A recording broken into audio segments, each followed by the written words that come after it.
Welcome back to another episode. I'm Brian, the Unskilled Commander.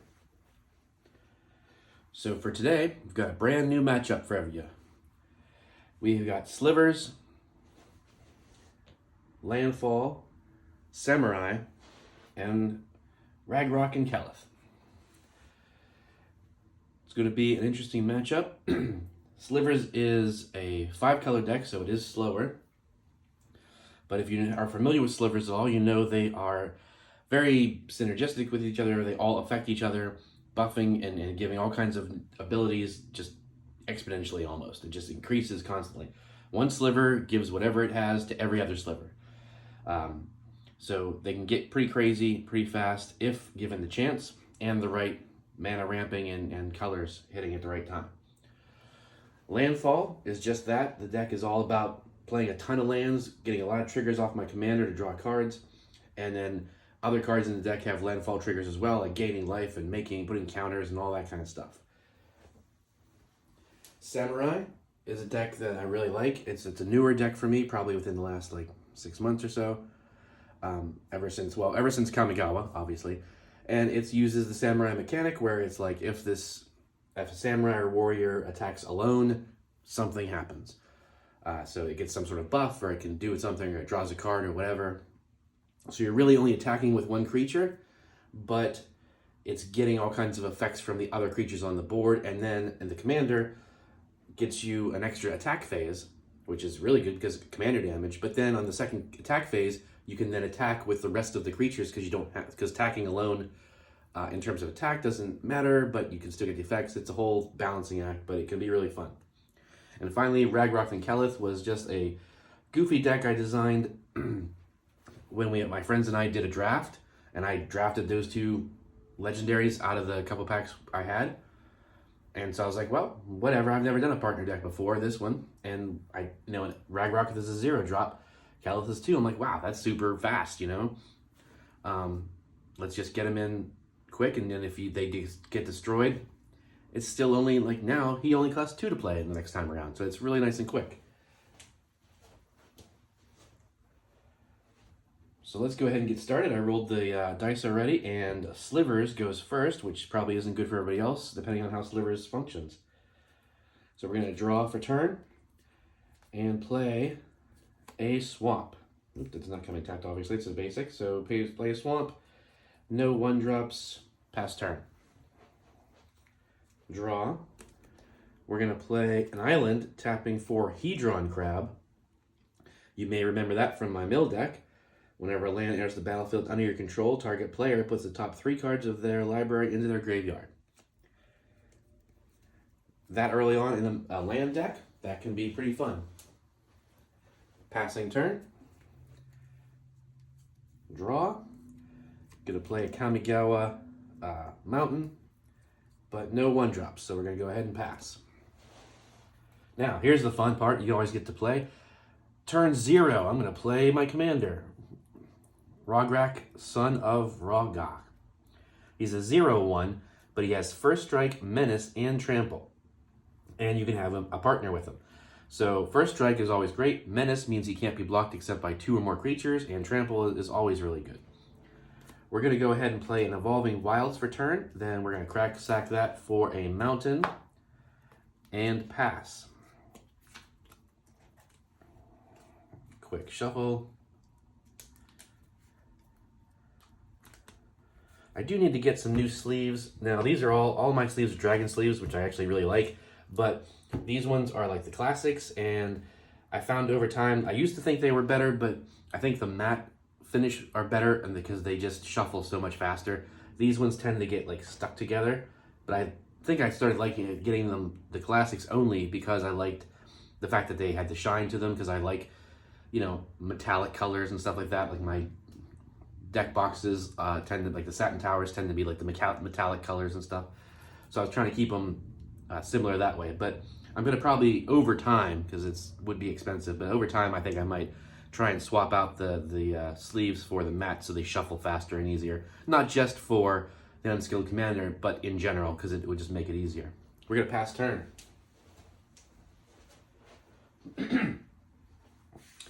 Untap, upkeep, draw. Okay, well, we got ourselves a Triome, which is we just drew, which is nice. So we're going to go with the Indatha Triome. Comes in tapped, but taps for white, black, or green. Still no 1-drops though, so we're going to pass.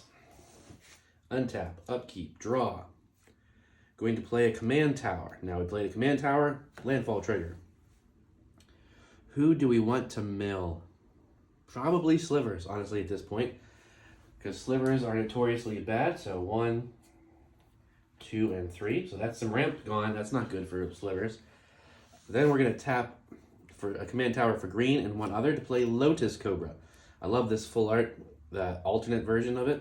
It's a 2/1 landfall trigger. Says that whenever a land enters the battlefield under your control, add 1 mana of any color to your mana pool. So you play a couple lands, or you play a land rather, you get extra color, so it's kind of like a little bit of mini ramp. So we're going to go ahead and pass. Excuse me, I apologize. Mainly because Hedron Crab is a 0/2, so it's really not meant for attacking unless you have it in some sort of deck that gives lots of counters or something. So, draw for turn. We're going to play Spectator Seating. Comes in tapped unless you have 2 or more opponents. I do, so it untaps. I do not have a 2-drop that's useful right now, so we'll pass. Untap, upkeep, draw. Play a plane, so we have both colors of our commander sides, which also means we will tap 2 for Kelith.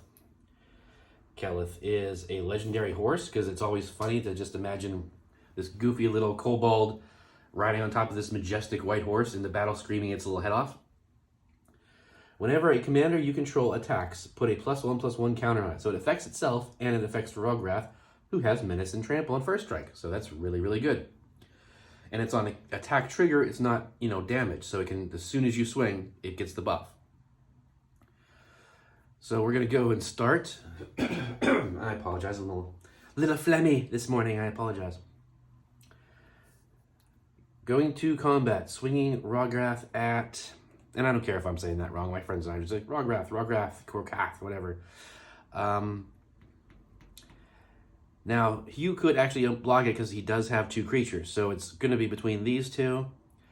I don't want to... As you may have seen over some of the past videos, when things like Mill and Toxtrol, they end up just being attacked right off the bat for not even doing anything yet. And I don't really want to do that again with Slivers. Slivers are scary, yes, but... This is a 5-color deck, and I literally have 2 lands with no mana ramp on the battlefield, so I don't think there's too much of a need to just go crazy with stuff. But with commander damage, you also want to stick with what you do. So whoever I attack with the Rograk, you want to keep attacking with them, so that, commander damage, you really shouldn't try and spread the love, as it were. I guess we'll try and go against Samurai, because Samurai is also largely a commander damage styled deck. It's not meant to be solely that, but like I said, with the commander, he takes an extra combat phase. So if you can get in with him, he's going to do it twice, and that's a lot of commander damage over time. So we'll send 1 damage of commander over here down to 39.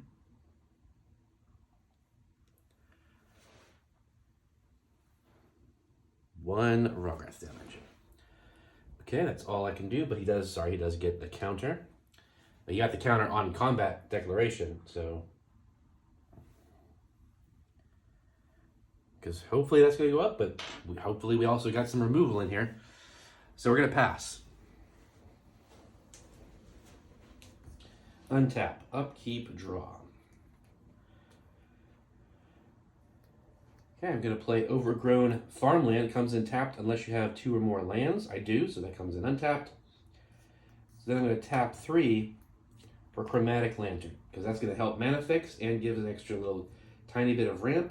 Still leaves us open on this turn going forward, but we need to try and plan long term with Slivers. Because again, they're going to be targeted pretty quickly, so you need to make sure you can play a couple Slivers out fast and start doing stuff. Pass turn. Untap, upkeep, draw. I will play an island for turn. So 2 triggers. I get to mill somebody. So we're gonna mill Slivers again, just because. Since I didn't attack over there, we don't want to just let Slivers do nothing, or not go uncontrolled. So when I played that island, the second landfall trigger is that I also make a dang it. I also make a mana. So that way 1, 2, 3, and 4 I have access to right now. Unfortunately, I don't actually have a 4-drop. I only have 3 and a 5. So it's not overly going to help. We'll say that Lotus Cobra makes a green, and then we'll tap 2 others to enter Territorial Scythe Cat. It is a 2/1 with trample, but when Landfall enters, you put a +1/+1 counter on Territorial Scythe Cat. Landfall is doing actually pretty well right now for how it normally does. Getting a lot of low drop landfall trigger creatures out before I can get Aisi out is a nice change up. So let's see. We do have a 2/1 that can attack, and I don't like the Rograk thing going on. So what is a 2/1 though? So it would destroy Kelith, but Kelith would destroy it. And that extra mana is a nice little helpfulness right there, depending on what you can draw. Let's go ahead and just send it. You already have a little damage. Let's send it at Slivers. We're going to make an enemy of Slivers because we've been milling it and now we're attacking. But Slivers is the enemy of everybody, so it's okay. We're going to pass turn. Untap, upkeep, draw. Gonna play a mountain for turn. Tap all 3 for Bonder's Ornament. Now this is kind of slow. We're leaving ourselves open. Our commander is a 2-drop, or 4-drop rather. Well, let's see. Okay, let's make some alterations to this play. Hang on a second. We're actually, I forgot I had it. I thought I did too. We're going to play a Plains for turn so that we have a nice balance to the mana pool. And then I guess the really smart thing to do is, in fact, play a creature. So we're going to play Komayu Battle Armor. It's a 2/2 with Menace, so also it can't be blocked except by 2 or more creatures. And it can become a equipment when you reconfigure it for 4. So equipped creature gets +2/+2 and has the Menace. Or and then also whenever the battle armor or the equipped creature with it on deals damage to a player, goad each creature that player controls. Goad is a new mechanic that you haven't seen me play yet. I mean, this deck isn't about goad or anything like that, but you just haven't heard me say it. If you're not familiar, goad basically pokes the bear. It's like, I did some damage, all your creatures are really ticked off right now and they have to attack on next turn, but for some reason they can't attack me. So I have friends with a really good goad deck, but it's really funny because goad is great until it's 1-on-1 because, you know, they have no choice. They have to attack you. But if you've got multiplayer, you goad over there, they're attacking everybody else, you goad them, they're attacking, you force everybody to smash into each other until they're all dead or really low on life, then you sneak in and get the win. But if you get them, if they kill each other too fast and there's only one player versus you, every time you go, you're forcing those creatures to attack you when maybe you don't want them all to. And so that it's easy for goad to come in second from what I've seen. But we're going to go ahead and pass. Untap, upkeep, draw. I think I'll play a Needle Spire. Comes in tapped. And then we're going to tap 2 for an Arcane Signet. So we're not really doing too much craziness just yet. I have some good cards in the hand for this deck. Well, the way I designed this deck anyway. I have a friend who also built this deck. I built mine first, for the record. Thank you very much.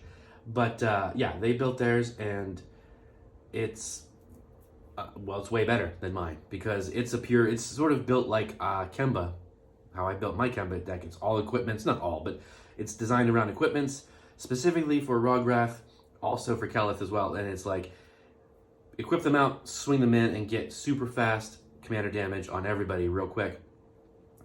When I built this, because a lot of my good equipment were in Kemba and I didn't really want to just duplicate the deck, I decided mine is built around buff spells.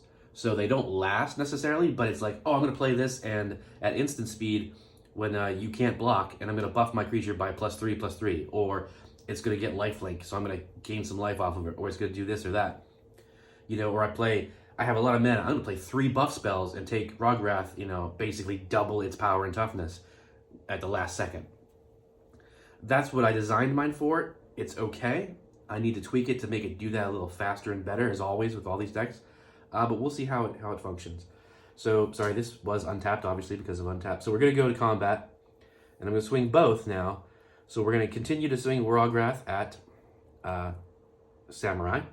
And Kelith doesn't have any of the fun additional stuff like Trample or Menace. So I guess we kind of have to send Kelith at Slivers. So Kelith gets a counter, and that goes up. So now this is going to be fun trying to keep track of everything. So this is going to be 2 commander damage there, taking this down to 36 rather. And we've got 2 damage with Menace, so even the battle armor can't block it. So now this is going up to 3. There it is. 3 damage there, and down to 27 actual life. Okay, but we got the Arcane Signet and stuff out, so hopefully we're poised to next turn be able to play a couple buff spells at the last second. We'll see. Pass turn. Untap, upkeep, draw. Let's try and go a little quicker here.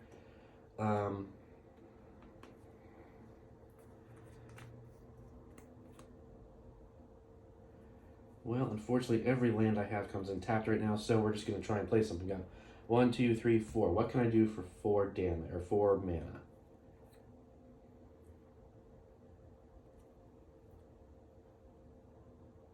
Okay, let's go with that. Since they all tap for any color, thanks to Chromatic Lantern, we're just going to go white, red, and 1 other, which actually I think Lava Belly Sliver.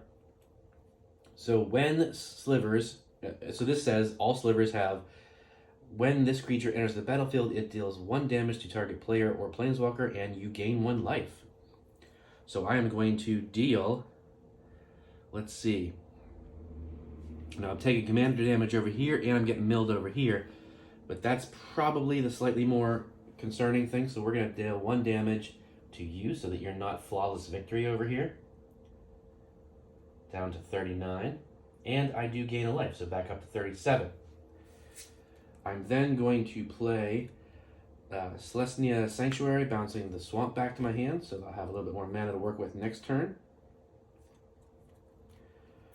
And now I have a 2/2 blocker at least, so we'll pass. Untap, upkeep, draw. I think I will play this Fabled Passage, cracking it for a forest, putting them on the battlefield tapped, but because I have 4 or more lands, it will untap. And something I did fun for this deck is because I liked it so much, even though it's not like a it's not like a super win deck, it's like not like my best deck or anything like that. I just loved it so much because of all the triggers and all that I did give the lands the Space Land upgrade. So land came in, 3 triggers. Someone's gonna mill. I'm gonna put an extra mana into my pool, and that's gonna get a +1/+1 counter. So I also don't like what Rograk is doing, so I think we're gonna mill that for a change, just because, you know, it's clearly already going on, not going off per se, but it is, you know, there's some good ramp in there, so that was a good move. I'm then going to 1, 2, 3, 4, 5. Unfortunately, I need 6 for there, so do I have a 5? I do. So we will make a green mana, and then I will put a +1/+1 counter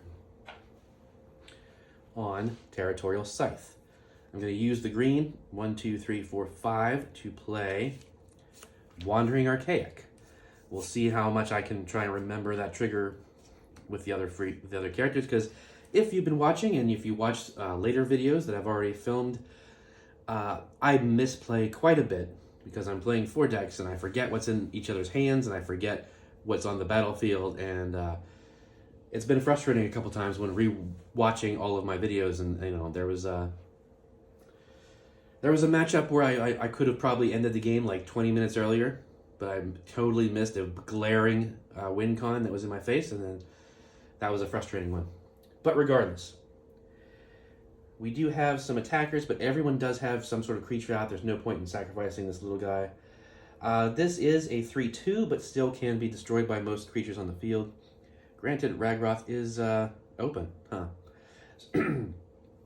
So maybe that's the move right now. I think the move is to swing into Rograk, because while it's only a 2 and a 2, basically, those are going to start ramping up. We know we have... This character doesn't know I have cards in there, but just by nature of the commanders, we know what they're going to do. So 2, 3, 4, 5 damage coming at you. Down to 34. And plus, at that time, Rograk was still like the highest, well, besides myself. So okay, so now whenever an opponent casts an instant or sorcery, they have to pay 2. If they don't, we get to copy it. Let's try and remember that. I doubt I will, but whatever. Pass turn. Untap, upkeep, draw.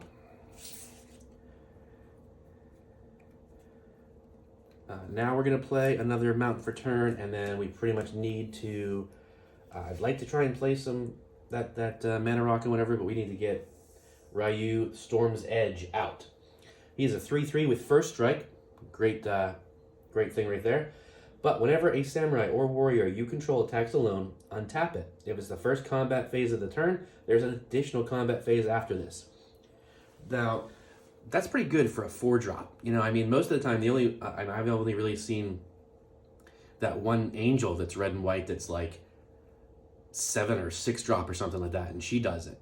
You know, this is a pretty low-cost spell considering that allows you to have an extra combat phase.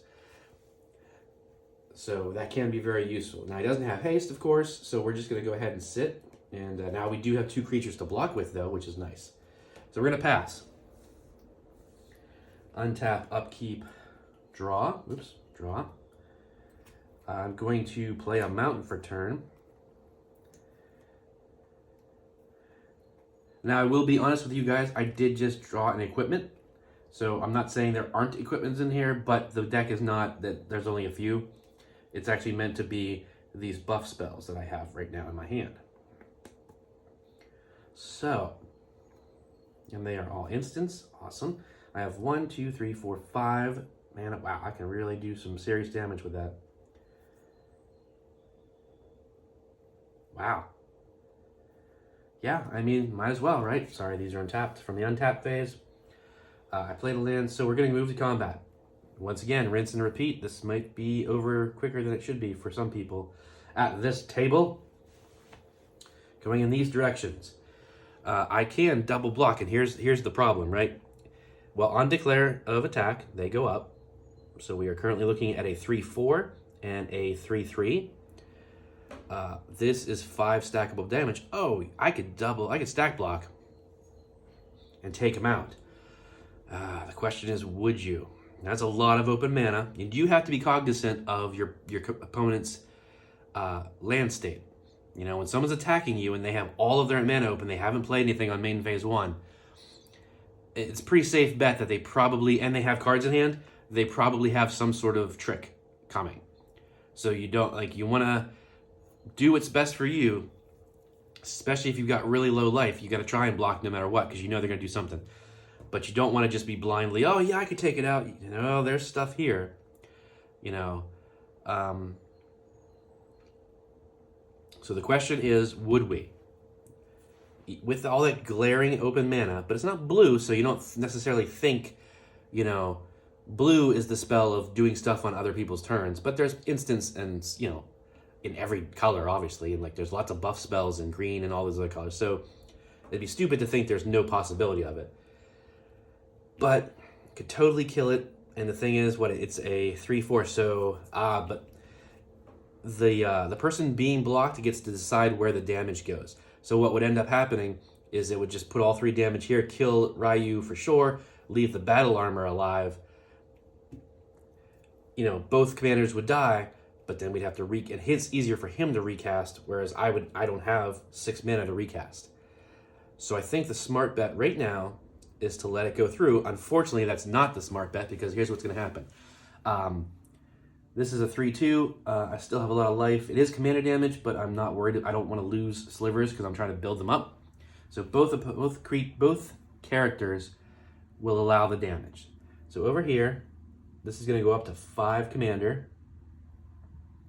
And we're going to lose 3 life down to 34. We're just doing that. Now, damage all happens at the exact same time. So I'm just doing this for simplicity's sake to try and speed things up a little bit while I flatten my mouth constantly. But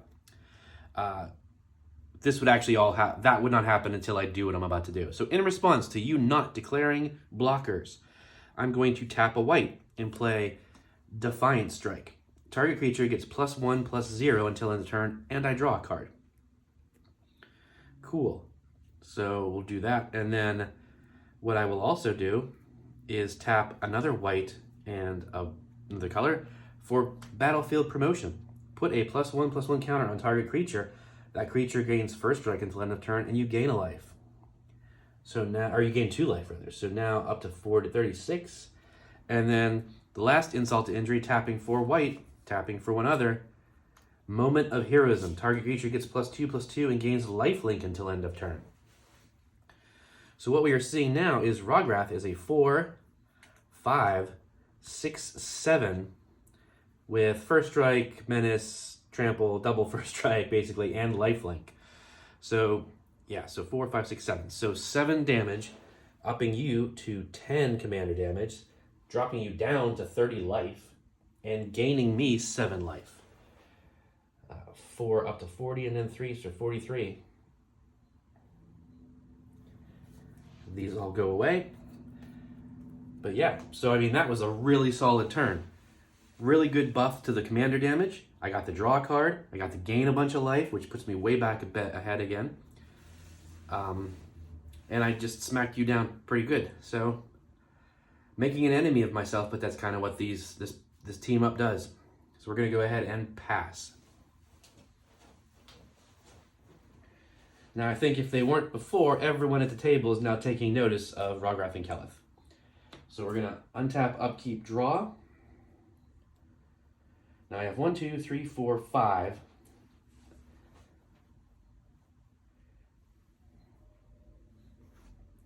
So we can do that, right? Because things tap for any color. So green, white, black, red, blue to play Sliver Hive Lord, the commander of the deck. Now all Slivers have indestructible. So now I can block with these guys and not have to worry about them. And whenever it enters the battlefield, up. I did forget, but I almost, I remembered at the last second. Wandering Archaic. Whenever an opponent casts an instant or sorcery, they may pay 2. If they don't, you may copy that spell, and you may choose new targets for the copy. Well, you know what the problem is? Like, here's the funny thing. If Landfall wanted to be, he could be a huge jerk and just double that buff on top of Rograk, making it, like, giving it another, like, 1, 2, 3, 4, like 4 damage, basically. I don't know. The whole point is, like, if you're casting it, then you're going to gain the life and you're going to draw the card. But the buff would go on to anybody. So, I mean, I'm not paying the 2. I wouldn't pay the 2 because I would want this buff. Landfall will put most of the information onto these characters. So I think what it would do, because the first thing, Battlefield Promotion, put a +1/+1 counter on target creature and gain 2 life. So definitely would do that. And then target creature gets +2/+2 and gains lifelink until end of turn. Target creature, I'd say this one gets the +1/+0 until end of turn, and I draw a card. So I get that bonus out of it. And I'd let the other one go because I'm not 100% sure if that would work in terms of if I put the extra 2 on here, making 9 commander damage, would I then gain 9, would Landfall gain 9 life? That I don't know about. That's something we can discuss in the comments. We can look it up for a possible next time, but I'm not going to take that risk because there's no point in being that kind of a jerk. Because you're just going to help, them win, not yourself. So, but at least I kind of remembered. It was a little late, but I remembered. So then back to the Sliver turn. Sliver Hive Lord entered, so whenever it enters, deals 1 damage to target player, and I gain a life. So gain a life, take a damage. That still is all I can do right now. Oh, nope. Play a land for turn, which I am going to... Where'd it go? I'm going to play Rakdos Cranium.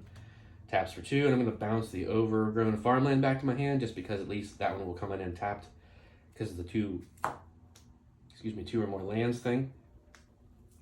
So ramping, hopefully can play a couple different slivers next time to really get going, and maybe have a chance to pull this out. Pass turn.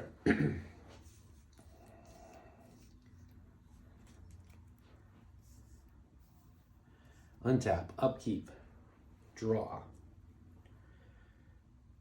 All right. Now then, 1, 2, 3, 4. We play 1 for 5, which triggers 6, so we can play it. We're gonna have to play an island for turn. Actually, no, excuse me. We'll play the forest for turn to get some balance in the colors. So, trigger. We're gonna go with, at this point, Rograk, because that's very scary. We've seen what it can do. Rograk is gonna mill 3.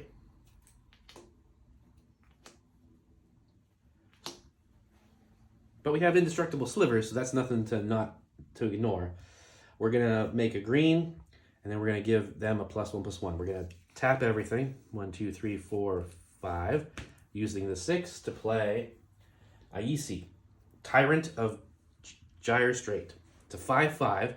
You may play an additional land on each of your turns. Whenever a land enters the battlefield under your control, you may draw a card. Luckily, I do in fact have a couple extra lands, so we're going to go ahead and play an island for our second land for turn. When it enters, I get to draw a card. But first, triggers. Trigger.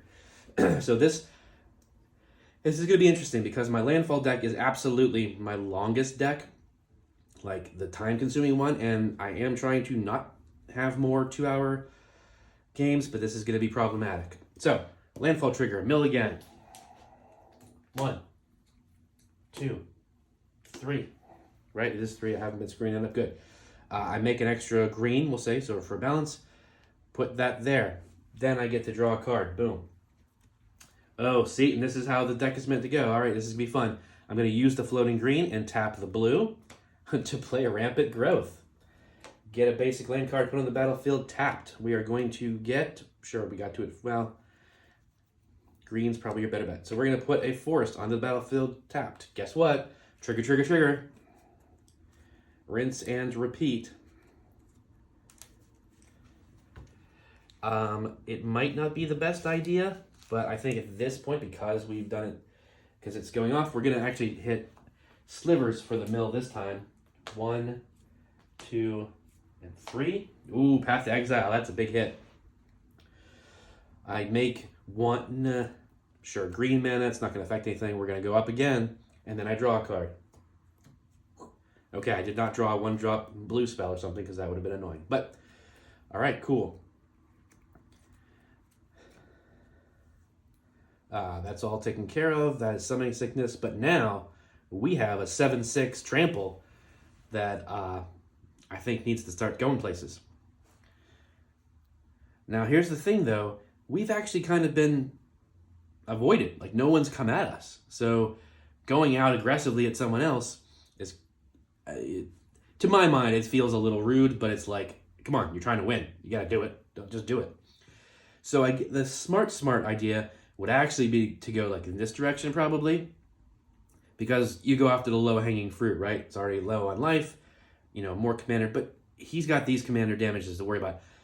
I think we got to go after Rograk, because while they're not coming at us, it would be stupid for them to suddenly change direction and focus the commanders on us when they already have large amounts of commander damage, well, relatively decent amounts at these two already. Specifically Rograk. I mean, you could redirect Kelith over here at this point, and it wouldn't matter that much, but already 10 commander, it'd be dumb to start sharing. So I'm going to send 7 damage over here. And they do have the most life, so that's going to put us at 35. All right, and that was a really good turn. So we're gonna pass. Hopefully I haven't done any major misplays this game so far. I don't know if you guys seen anything, let me know. We're gonna untap, upkeep, draw. Gonna play a Plains for turn. Now,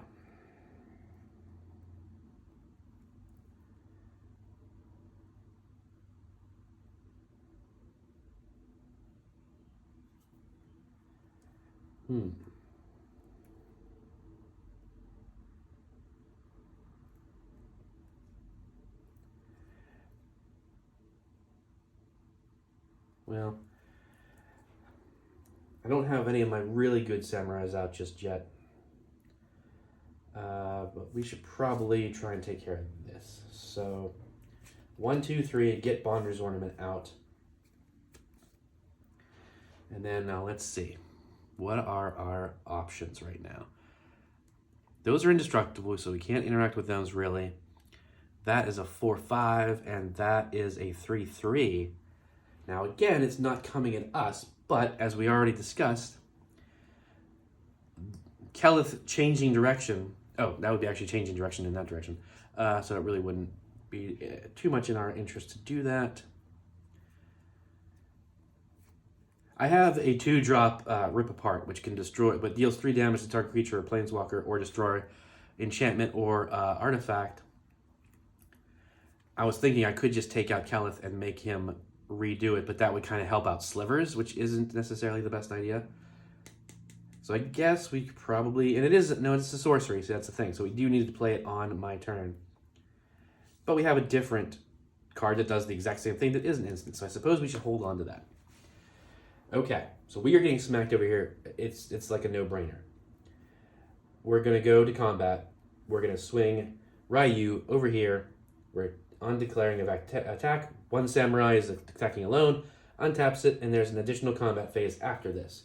So you are going to take 3 damage, down to 32, and you are going to take 3 commander damage from over here, and now there's an additional combat phase. Now, since he doesn't get any kind of buffs, no increases, and that is going to keep increasing, we're still not going to be able to block. We can block Rograk when it comes back, but it's just going to destroy everything and leave us wide open anyway, so we need to be on the offensive as well. Well, we do know what kind of buffs he does throw out there all of a sudden, so we do have to consider that. But again, I just, he's already a 4 or 5. He's going to be big enough to destroy both of them if we block. And again, 1, 2, 3, 4, 5, 6. I do have enough to recast Ryu next turn, but he'll just be a 3/3, and he can't block because he'll be alone. You know what I'm saying? So I think we're going to be aggressive, and probably that'll bite us in the butt. But now we're going to attack again, so that's going to be 5 damage. So 3 more commander at least, so you're up to 6, and 2 down to 30 to 27. So it's something where, we did some stuff, and then I do have the blast spell. Now that's another option. I could have waited, gone against, double stack blocked, and then thrown in the Abrade instance to deal 3 damage to target creature to kill Rograk, but we don't know how much buffs it's going to get, and plus Rograk is 0. It would literally be 2 mana to play him when it gets killed. It's not going to slow him down at all, except for the fact that it doesn't have haste, but still. I think just doing some smacking. Like, this deck probably isn't going to win the game, we just need to be in the game, so pass turn. I mean, you guys probably disagree. What do you think? What's the good strategy? Should I have blocked? Should I have attacked? Should I have only attacked after I attacked someone else? What do you think? Untap, upkeep, draw.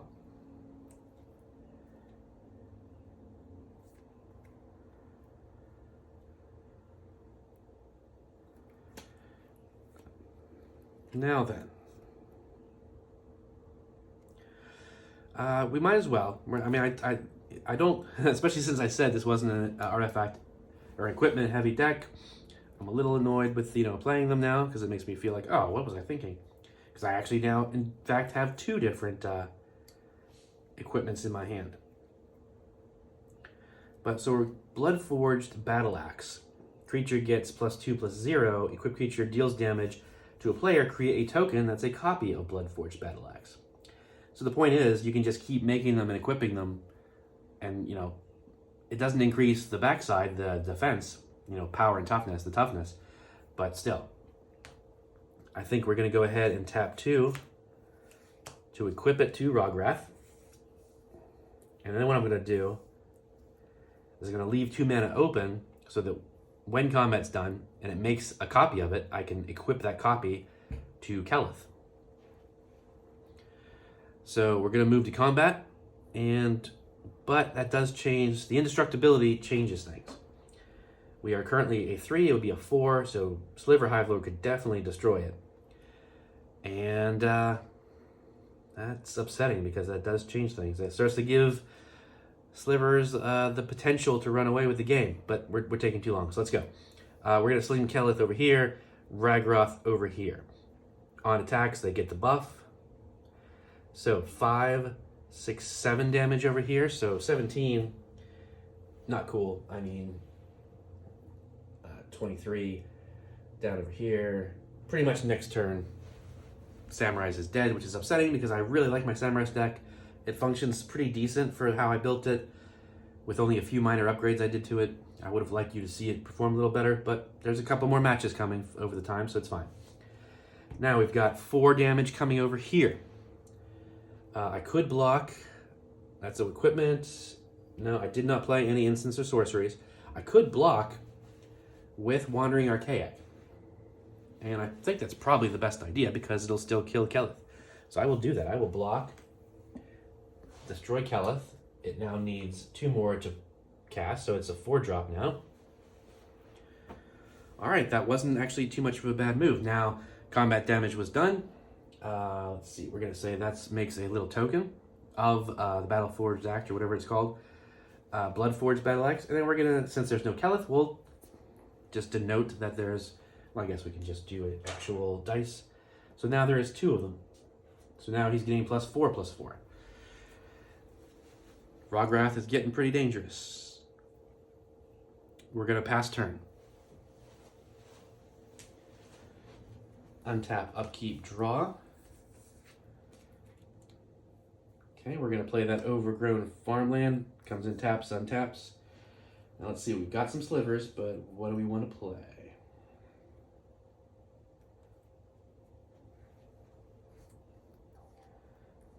So I think we want to try and maximize our stuff here. So, tap these 2 for a green and a black for Dark Heart Sliver. It's a 2/2. All Slivers have sacrificed this permanent. You gain 3 life. Then, so I have 1, 2, 3, 4, 5. But I do have to worry about the actual, well, I can float mana, I suppose. So we'll tap this to float a green and a white. Then tap this and float it so it's like green and 1 other for Mana Weft Sliver. Slivers you control have tap to add 1 mana of any color to your mana pool. And then tap this to go with the white and now 2 others for Lancer Sliver. Slivers you control have first strike. So you'll notice nothing has trample or flying yet, which is bad, but or any kind of buffs. So they are still a 2/2, a 1/1, a 5/5, a 2/2, and a 2/2. But they have first strike. They can tap for mana. They're indestructible. Trigger. So 2 Slivers came in. So that's 2 damage to a target player, and I gained 2 life. Let's see. Who do we want to attack? There's a lot of shenanigans going on over here. Who do we want to side with, basically? I think we're going to go ahead and ping Landfall, because they did gain life up to 42, so with them back down to 40. And these creatures, we'll do it like this. These ones do not have Summoning Sickness, these ones do. We can be on the offensive with Sliver Hivelord. Now there's some smack. Now basically, Rograk is going to kill. He doesn't. As long as they don't swing out, the menace will either. I could survive another turn over there as Samurai, but unless I drew a board wipe of some kind, to what end? Although there is quite a few board wipes in that deck. That's part of its design. So, where do we want to go? All right, we're taking too long. Screw it. We're gonna try and divide the board. We're gonna send Sliver Lord over here. Now, I like these landfall triggers, but do they matter so much that we want to keep them? I've got a lot of land now. I think we can go ahead and block Sliver Hive Lord with Lotus Cobra, as cool as that is. We don't need the extra mana at this point. We may in the future, but right now we're doing okay. All right, so it blocks it, doesn't get through. And no other kind of, we didn't play, that's all gone. Yeah, we're gonna pass turn. Now, let's see what kind of craziness Landfall can do.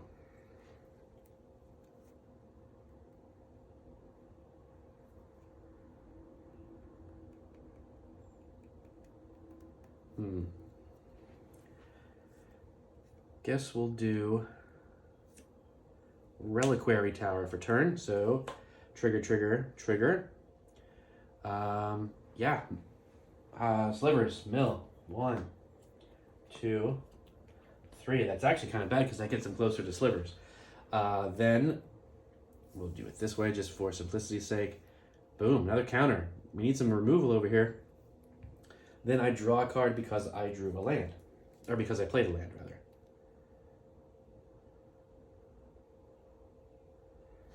Okay, so I'm going to then play the card I just drew, Coral Atoll.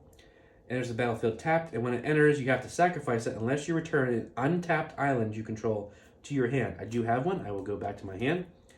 Land to enter the battlefield. Trigger, trigger, trigger. We'll just jump ahead. Now we're going to get rid of whatever slivers. Boom, see? A hasty sliver. Damaged sliver, and another land. Good hits. But now I get to draw a card because I played a land. We're going to go ahead and tap 2 for an Arcane Signet. So I have 1, 2, 3, 4, 5, 6 mana right now to play with. That's decent, but that's an end thing. Okay, so we're going to go 1, 2, 3, 4 and play Court of Bounty.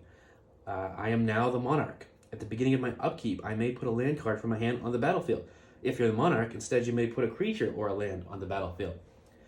I could swing out at somebody with Ayisi as a 5/5 commander. Basically these two would be stupid to go over here because they're all indestructible. That's going to be a problem.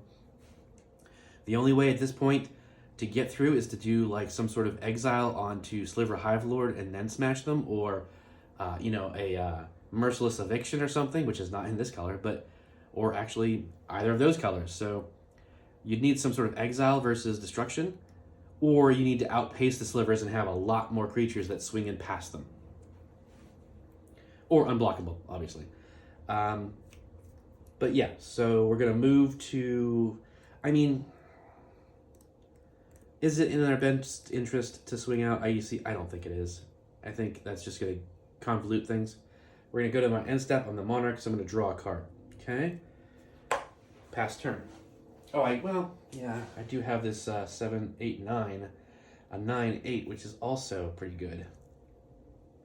Again, but we're kind of limited. We can't swing over there, so we would just be hitting these two, but we would be hitting for approximately like 14 damage.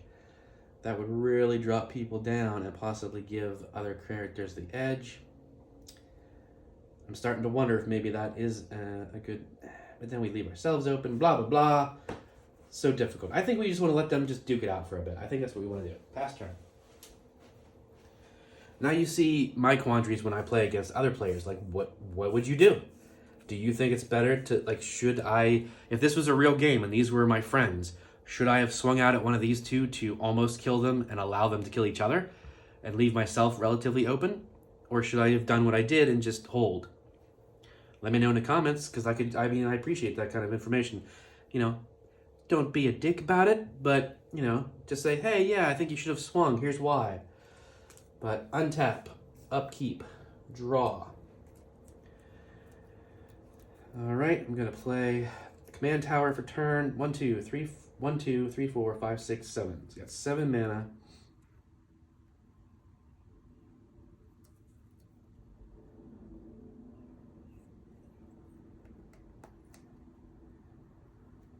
Now, what is he at? It's 5, 6, 7, 8, 9.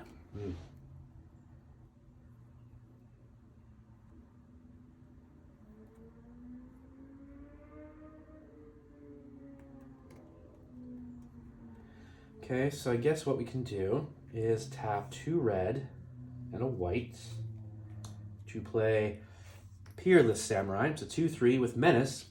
Whenever a samurai or warrior you control attacks alone, the next spell you cast this turn costs 1 less to cast.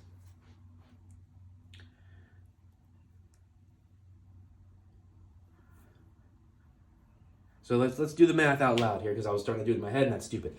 So let's just assume he's going to swing, because he's got lethal commander damage on us. We have enough mana to recast Kellis, so there is a blocker, so to speak. And then when that happens, that will go up to 6, 7, 8, 9, 10. It'll be a 10, whatever, 10, 11. If we stack block with these two, that's 1, 2, 3, 4, right? I have 2 blast spells in my hand that I could cast that would deal a total of 6 damage. That would kill Rograk. And that would allow me to still have my commander out, because it would destroy these two, destroy Kellis, or destroy Rograk, rather. But again, literally 2 mana is all he needs to cast it again on their turn. But it doesn't have haste, so that would kind of buy us 2 turns. I think that's probably my good bet right now. So I'm going to go to combat. I'm going to swing at Kellis. That's going to be 3 damage, but it's going to untap an extra combat phase. This thing that makes it less to cast, this turn. So once I pass turn, those instants. Wait, are they instants? Ah, see? There's your problem. Never mind. Rip Apart is a sorcery, so I can't do it. Damn it. Darn it, darn it, darn it. That would have been a really good move.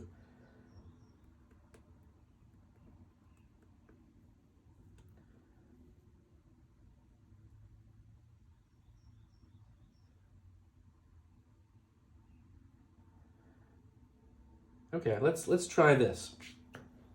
It's not going to win us, but it's something. So we're still doing that. I'm attacking. You're going to take 3 commander up to 9, and then 3 damage down to 24. Then, another combat phase after this one. We're going to swing again. It would be 3, 4, 5, 6, 7 if I went all in. Not enough to do anything, so we'll just take another 3 up to 9, 10, 11, 12. Another 3 down to 21. Then, using the ability off of this that, a spell costs 1 less to cast. So our main phase 2, we're going to go 1, 2, 3, one of them being red. We're going to play round 2, untap target creature. After this main phase, there is an additional combat phase followed by an additional main phase. So, we're now going to swing 1 more time. Now, his ability doesn't trigger because it's only once per turn. It was the first combat phase of this turn, so it is not. But we now get 1 last extra combat phase going up to 15. And you're taking another 3 down to 18. So that's not bad. We did a decent little comeback. Again, this is still triggering, so if I had a 2-drop,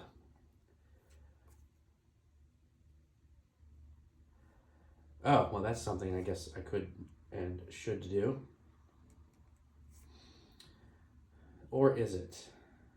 Yeah, unfortunately, it's just direct damage to creatures, not players, which would be nice. So I will, since these things are going to cost 1 less, I'm going to tap for a red, thanks to that, to play a Braid, destroying one of these blades, or axes, or whatever you want to call them. So at least that's a little less damage coming at me. It's still enough to kill me, but I can stack block, etc. Whatever. So, okay, so we bought some time. That's not bad. Passing turn. Untap, upkeep, draw. Now, we don't have another land to play.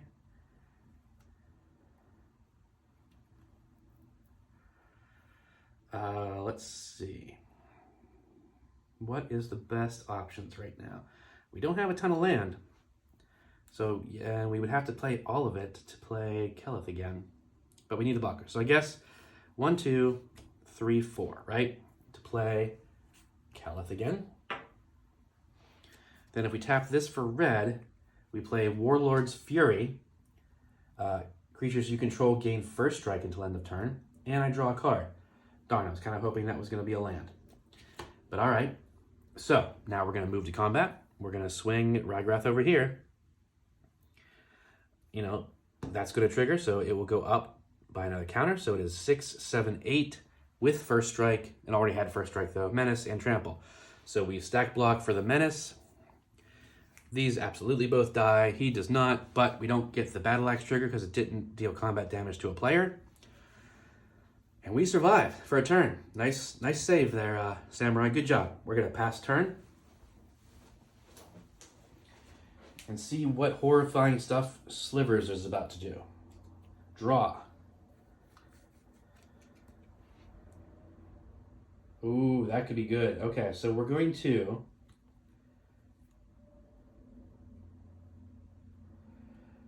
just in case someone wants to target Chromatic Lantern, we're going to play the World Tree. Comes in tapped. It taps for a green, and as long as you control 6 or more lands you control have, they tap for one of any color. 1, 2, 3, 4, 5. So it's actually not even online, but we do still have a swamp in hand. Now, let's look at our graveyard that we've been milling. What kind of really good creatures do we have? Whenever this creature is dealt damage, it deals that much damage to target player and Planeswalker. Nice. Hasties. Ooh, we actually don't have very many. All Slivers get +2/+0. Good. And that's it. Wow. Okay. So let's just look at this for a second. Interesting that they're all red. So these are what we have. Now, my reasoning for this is that I have Victimize in my hand. Choose 2 target creatures in your graveyard. Sacrifice a creature. If you do, return those chosen cards to the battlefield tapped. So I'm thinking we sacrifice Darkheart Sliver because gain life is nice and all, but then we can get back 2 important cards. Now, I think Blur Sliver for sure and Bone Splitter should be it. Because they get buffs and then they all have haste, which would mean these 2 that come in have haste. And I still have, I can tap some of them. Well, wait a second, that's a good point. So I did that, right? I would need to tap I would need to tap, let's say these, to play Victimize. That would leave us 1, 2, 3, 4. Oops, don't put that in my hand. That's not in my hand. 4. I would still need 2 more to play Fury Sliver that's in my hand. All Slivers have double strike.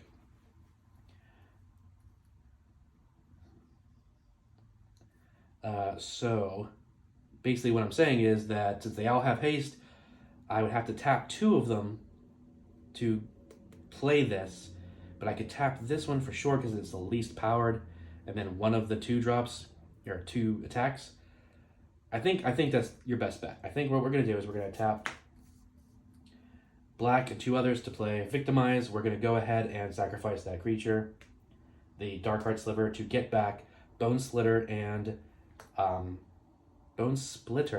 Blur Sliver.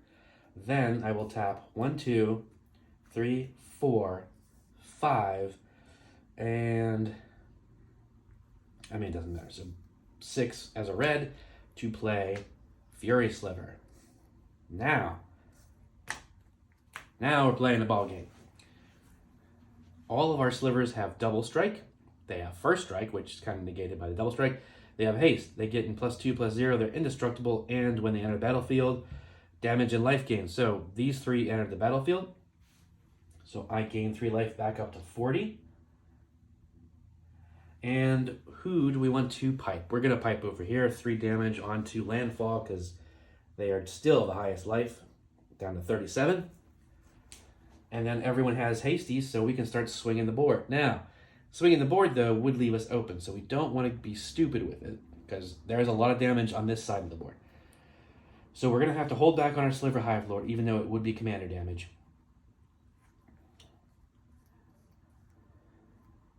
Or, I guess the opposite would be true. We're going to want to hold back 2 creatures that are little because they're not going to do that much, and then we're going to swing the big dogs. So we swing the big dogs in this direction. It's a 5/5, a 3/3, and a 2/2, but they do have double strike, and they're getting pluses. So that's a 7, 5, and a 4 with double strike. So it will kill anything on that side of the board, or any side of the board. But yes, they do not have vigilance, so we're tapping them. Oops, sorry, Kelleth. Here's what we're doing. Now, on this side, and if we do take the damage, we will no longer be Monarch, so not that that's a huge deal. Okay, so we currently have a 7, 8, 9, a 9, 8. So that can block something completely, right? That can probably block the Lava Belly Sliver and kill it, which is good because that's the one that's doing direct damage when Slivers comes in. Let's see, Fury Sliver is a 5 something, which is 10/10, so yeah, that would kill it. So Territorial Scythe Cat is going to block Lava Belly Sliver and destroy it. I don't think the mill is super important. I mean, I hate getting rid of all of my landfall cards, though.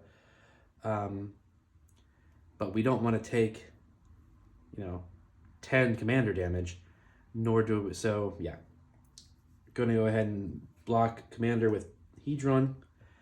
And then, because there is no trample, thank goodness, yet. And we'll take the 10 from the Fury Sliver because I don't want to get rid of my commander just yet. So we take the damage, so we are no longer the Monarch, which means Slivers is move to end step, draw a card for being the Monarch. Make sure I didn't misplay anything. There's no end of something that's triggers. No, good, pass. All right. Things are getting crazy. Now we do have, hang on. Oops. Let's put Michelangelo on there to remind that I do have an upkeep trigger. Beginning my upkeep, you may put a land card from your hand onto the battlefield. Yeah, I'm going to play, Simic Growth Chamber, bouncing this forest back to my hand. So land came in, he goes up, and I draw a card because of my commander. So now, that's the untap upkeep phase. Now I actually draw for turn. And I do have a Reliquary Tower, which is nice, just in case I start to get too many cards in hand. So I'm going to tap 2 to play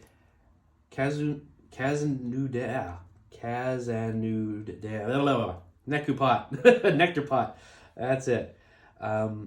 He is a 1/3 insect that whenever land enters the battlefield under your control, you get to gain a life. So I have plenty of lands to play, so and I have one more chance off of that. So we're going to play a land for turn. I gain a life. Cool. He goes up by 1. I get to draw a card. Ah, dang it. It is another land, which was unfortunate. I need spells that let me play lands. And I also need to worry about that. I need to keep that going because we do have to be concerned. Let's see.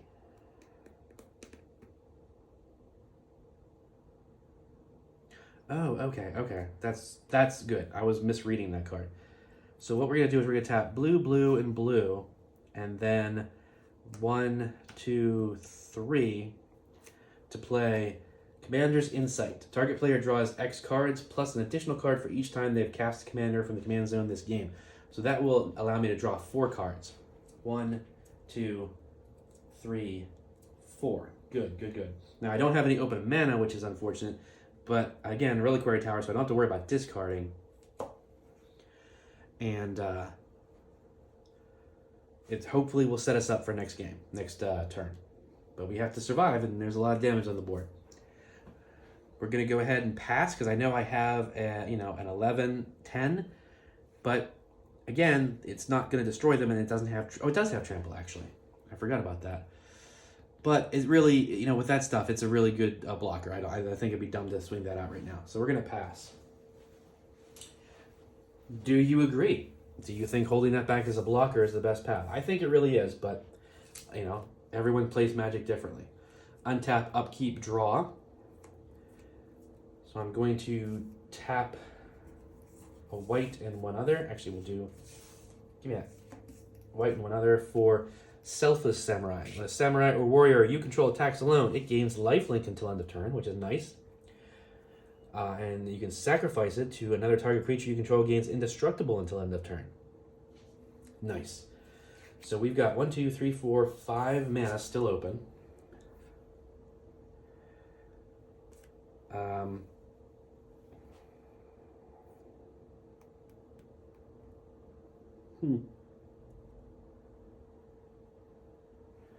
I think what we're going to do is we're going to tap 1, 2, 3, 4 to play Chandra, Torch of Defiance. I'm going to, oops, I'll use a different dice for this. We're going to +1 to add 2 red mana to my mana pool, tapping this for white, even though we're going to waste a red mana to play Rip Apart on Keleth. To deals 3 damage to target creature or player. That goes back to the command zone, and now it's going to cost 4, or well, wait, 1, 2, 3, 4, 5, 6 to cast, right? 4 extra, because that'll be the 3rd time we cast it. Just to slow you down a little bit and not get the one last pump off of that. And that gets rid of a blocker because, you know, even with First Strike, it would, well, that's true. First Strike would kill it, huh? And then we get the extra, but actually, that's the best move. Oh my gosh, look, right? Commander damage, that's it. That wins it for Samurai. Because it's going to be 6 damage, 6 on the 15, that's 21. That's dead. So yeah, that was the best move. We're going to move to combat, and it gains lifelink. So we're going to hit for 3, well, the untap, and then extra combat triggers, so it deals 3 damage to you. I gain 3 life up to 26. This goes up to 18. I'm just doing it for, you know, I know I could, you know, not do it and speed things up, I guess, but just for numbers' sake, because trust me, when rewatching a lot of these videos, I see that I messed up. I forgot that creatures were blockable and all kinds of stuff. So, you know, I'm trying to be a little bit more cognizant of what is happening on the battlefield. So then, second attack phase, do it again. Attacking alone, so I get that trigger for sure. That's boom, 21. Kamash, kamash, bash. Dead. I gave another 3 up to 29. And yeah, nice, okay. Samurai's is still in this. That's pretty cool. It's unfortunate that Rograk didn't, you know, whatever the heck his name is. Told you before, I'm not great at saying some of these weird names. But, you know, that's just how it is. So pass turn. All right, 1 down, 3 to go, 2 to go rather. Untap, upkeep, draw. This is going to be interesting now, guys. So draw, play a land for turn, right?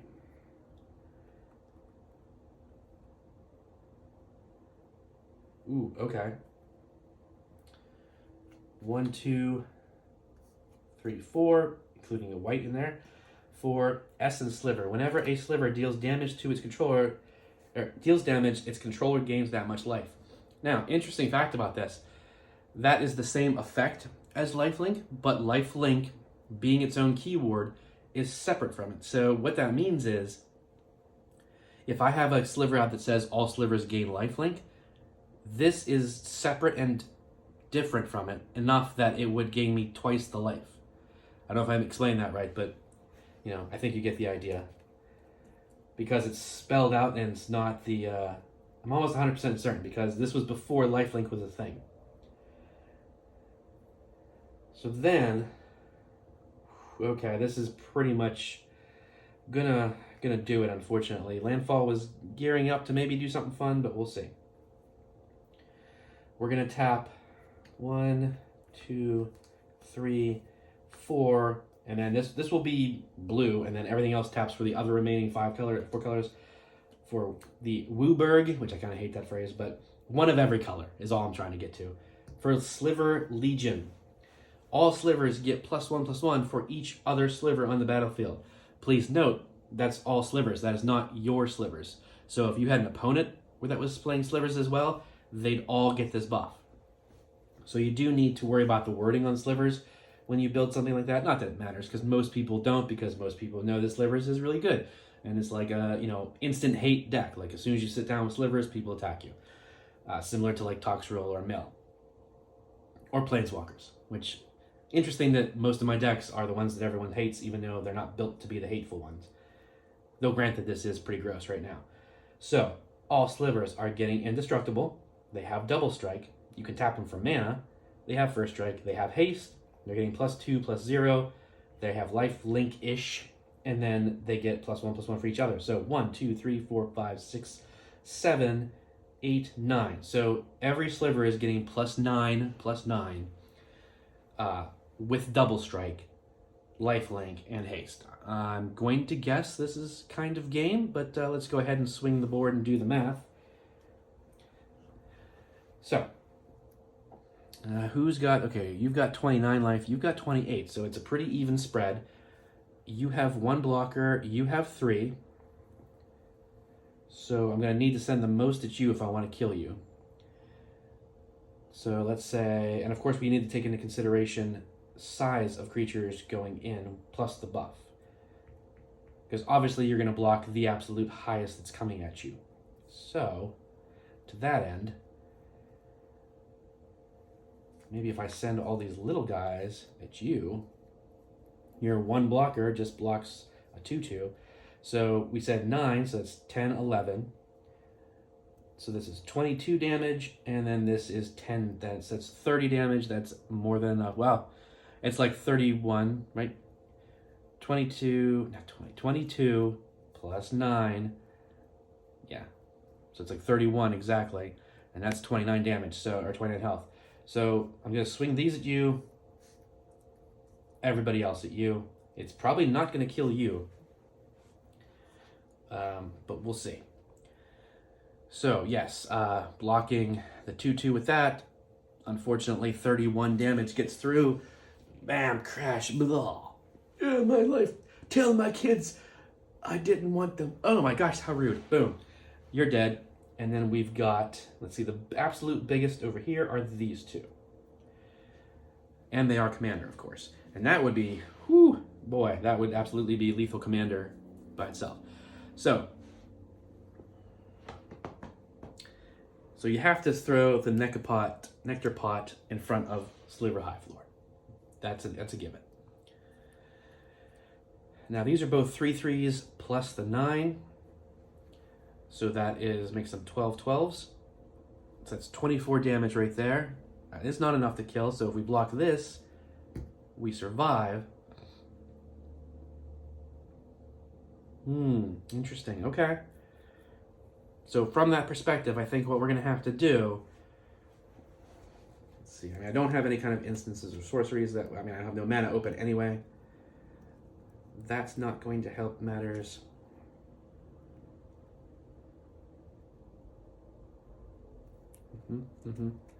Could be interesting. So I think what we'll do is we will block the Sliver Legion with Aisi. So Aisi will die and go back to the command zone. Let's verify, right?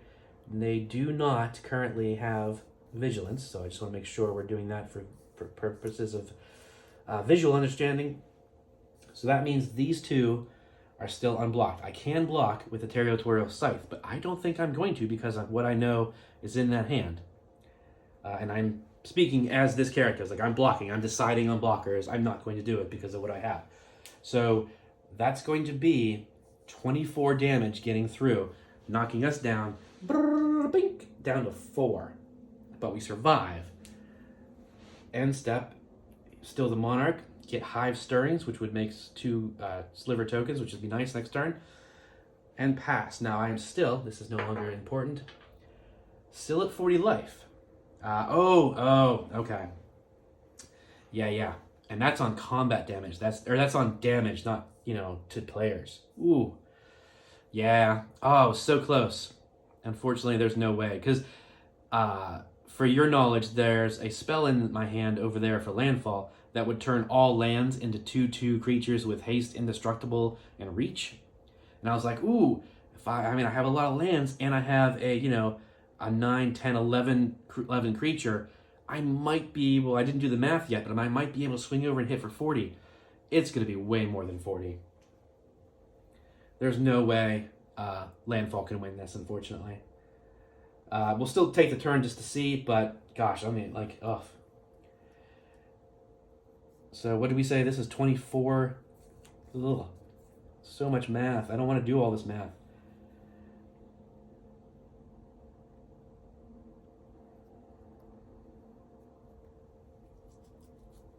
All right, 10, 20, 30, 40, 50, 60, 70, 80. So it's 80 life minimum gained. So that's putting us at like 120 life, we'll just say. Right, there's no way, but we're going to pass. If it wasn't for that one Essence Sliver, this game could have gone slightly different. On the upkeep, I may put a land card from my hand on the battlefield. We'll do this when it comes in tapped anyway. We will then upkeep, draw. It's a land, doesn't help.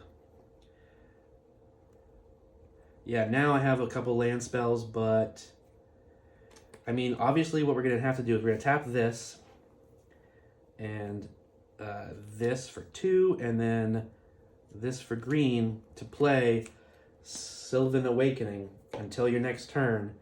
All lands become 2/2 creatures, but 1, 2, 3, 4, 5, 6, 7. Gosh, that's only 14 damage.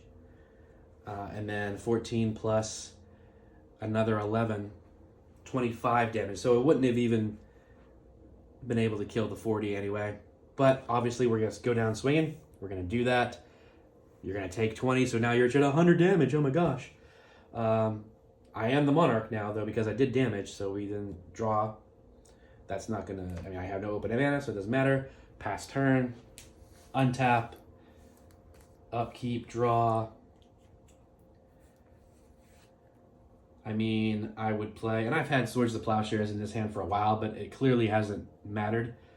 We'll tap a couple just to play the Crypt Sliver and the Hive Stirrings, which would make 2 tokens. They all have haste and the blah, blah, blah. Swing the entire board. Overkill. Because hit 4 life. This is like 100 and some damage or whatever, close to. And then I gain another, so I'd probably be at like 240, 50 life. Wow. Awesome.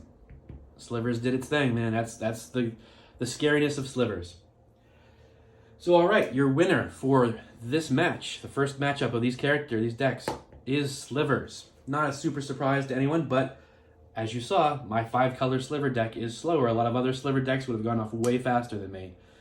And no one really got any major removal at the end, and they were focusing on each other because Rograk was kind of scary with its commander damage coming in so quick. So that also bought Slivers some time. In my normal play groups, I can guarantee you this would have not happened. It would have gotten, Sliver Hive Lord would have been bounced, there would have been a board wipe for the whole, everything.